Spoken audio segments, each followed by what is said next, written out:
गांव के जो वाल्मीकि है उससे मुंह में हवा लगवा लीजिए कि जो है वो फूंक मार दे, छाला ठीक हो जाए।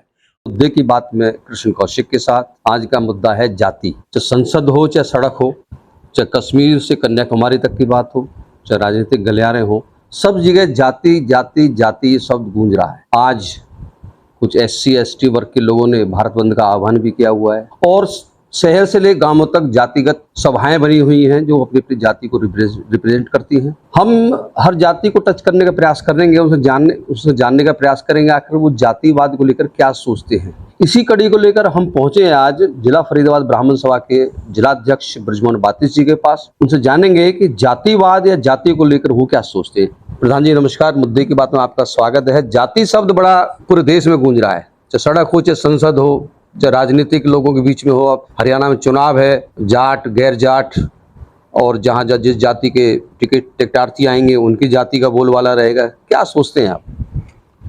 कृष्ण जी, एक अच्छा विषय आज आपने शुरू किया। हमारी जब से भी मनुष्य जाति की शुरुआत इस आज के सर्ग में शुरू हुई, मनु महाराज ने जातियों का एक वर्गीकरण किया। उसका एक साइंटिफिक रीजन था। ये कोई ऐसे ही उन्माद भरे संप्रदाय नहीं थे, लेकिन एक तरह के लोग, एक स्वभाव के लोग, एक आदत के लोग, एक तरह की परंपरा में जीने वाले लोग, एक तरह की पूजा पाठ की पद्धति में रहने वाले लोग, एक तरह का कार्य करने वाले लोग की एक अलग वर्गीकरण करके उनको जाति का नाम दिया। लेकिन आज उस जाति का पर्याय इस तरह का एक निष्कृष्ट रूप सामने आया है कि वो बजाय भलाई के आज हमारे समाज के बीच में कुरीति बन गई है।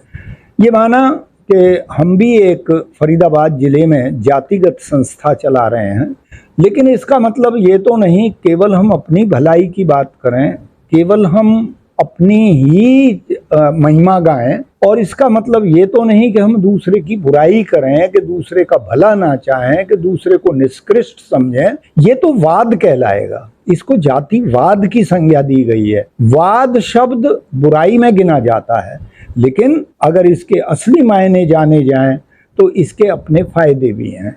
क्या फायदे, थोड़ा बताइए हमारे दर्शकों को। देखिए, एक तरह के पक्षी वो इकट्ठे उड़ते हैं, कौओं में, चीलों में। कभी आपने जो है इन कबूतरों को और तोतों को उड़ते हुए नहीं देखा होगा। पशुओं में भी इसी तरह की बात है कि शेर है तो यूं नहीं कि उनके साथ गीदड़ भी घूम रहे हैं, ये सब कुछ घूम रहे हैं। आखिर ये वर्गीकरण पशु पक्षियों में भी है। इसमें आप फायदे की बात सुनिए कि जैसे हम रोटी बेटी का रिश्ता अपनी जाति में रखते हैं, उसका कारण ये है कि मान लीजिए आप ब्राह्मण का ही एक एग्जाम्पल लीजिए। हम ब्राह्मणों में एक अमुक तरह की एक पूजा पद्धति है, एक अमुक तरह का हमारे खान पान की पद्धति है। हमारे बीच में ब्राह्मणों में एक अमुक तरह की एक जीवन शैली है, एक सामाजिक पैटर्न है कि ब्राह्मण किस तरह जीता है। इसी तरह क्षत्रियों में भी अपनी महत्वपूर्ण पद्धतियां हैं। क्षत्रिय, उसका धर्म है, ना बुरा देखेगा ना बुरा होने देगा। वो इतना बलवान होना चाहिए कि उसकी आंखों के आगे कोई बुराई ना हो रही हो, वो उसको तुरंत बंद करे। इसी तरह वैश्य हैं, व्यापार में, गऊ पालन में, पशुपालन में उनका योगदान पहले होता था। अब शायद ही कोई वैश्य कोई गऊ या पशु पालता है।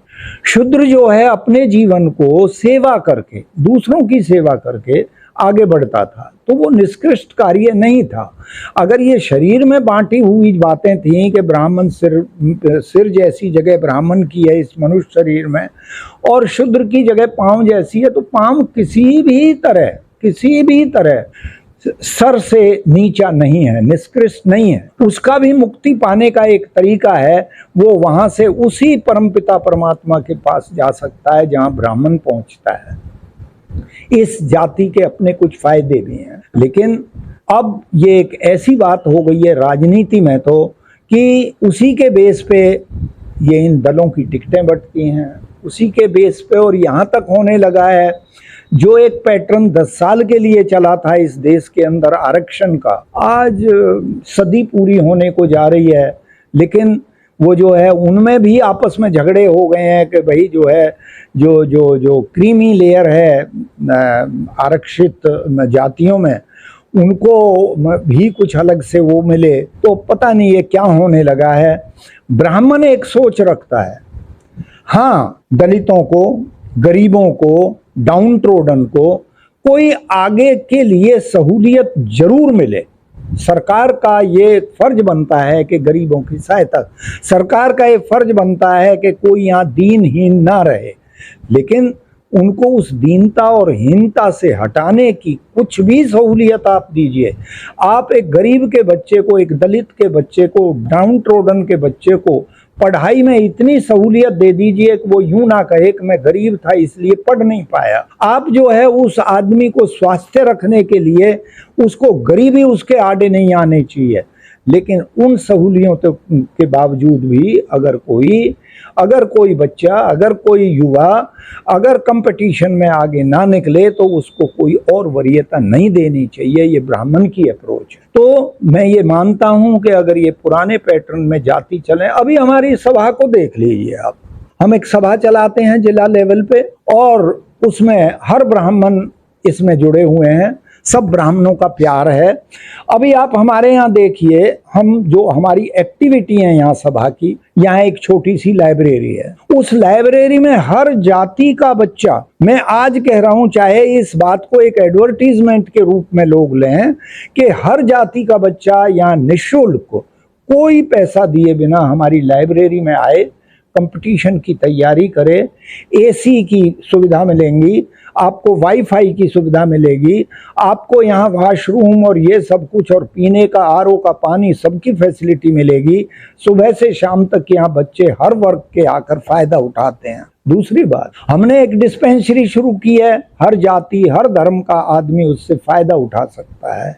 तीसरी बात, हम स्कूलों में जाते हैं, एक नया कार्यक्रम ब्राह्मण सभा ने शुरू किया है कि हम स्कूलों में जाते हैं, स्कूलों की जो ग्रोन अप बच्चियां हैं, जो आजकल ये ऑनर किलिंग को लेके कि इस तरह के उन्माद को लेके ये सब कुछ जो है भ्रांति और इतना अवसाद पैदा हुआ है समाज में, हम उन बच्चियों को ये शिक्षा देते हैं। कभी आप हमारा कार्यक्रम देखें, पीछे एक बड़े नामी गिरामी बल्लभगढ़ के स्कूल में वो प्रोग्राम था और हर स्कूल में 125-150 बच्चियां जो है हमारे उस प्रोग्राम को सुन रही होती हैं। उनके हम चरित्र निर्माण के नाम पे एक प्रोग्राम चलाते हैं। उन बच्चियों में हर बिरादरी की लड़कियां, हर धर्म की लड़कियां वहाँ जो उस स्कूल में पढ़ती हैं सब होती हैं। तो हमारी जो सभा है वो जातिवाद नहीं फैलाती। हमारे यहाँ जो बुकिंग होती है, यहाँ ब्राह्मण भवन बल्लभगढ़ में एक हम धर्मशाला भी चलाते होते हैं, जो हर जाति का आदमी, गरीब हो अमीर हो, वो यहाँ अपने सामाजिक कार्यक्रम कर सकता है। सबके लिए फीस एक है, फर्स्ट कम फर्स्ट सर्व, जो पहले आता है उसके लिए बुकिंग की जाती है। अगर हमारी कार्यकारिणी के किसी सदस्य का सगा भाई भी बाद में आए तो उसको वो डेट बुक नहीं मिलेगी, जिसका पहले बुकिंग हो गई वो हो गई। तो इस तरह के जनहित के कार्य अगर सब लोग करें तो ये जातिवाद ना फैले, लेकिन इस तरह का आमतौर पे देखा नहीं जाता। ये मेरा कुछ इसके बारे में कहना हो, और फिर भी मैं आपको अवेलेबल हूँ किसी भी क्वेश्चन के लिए। तो इसके लिए दोषी सिर्फ और सिर्फ राजनीतिक लोग हैं, राजनीति इसका है जो इसने इतने सुंदर संरचना जाति की हुई और जो जाति को जातिवाद में बदल दिया। तो कहीं ना कहीं राजनीतिक महत्वाकांक्षी जो लोग हैं उन्होंने अपने स्वार्थ के लिए इसको विकृत कर दिया। बिल्कुल तो मना नहीं किया जा सकता आपकी इस बात को, लेकिन आदमी को खुद भी अपनी बात को सोच के चलना चाहिए कि मैं इस अपराध को जातिवाद फैलाकर क्यों फैला रहा हूँ।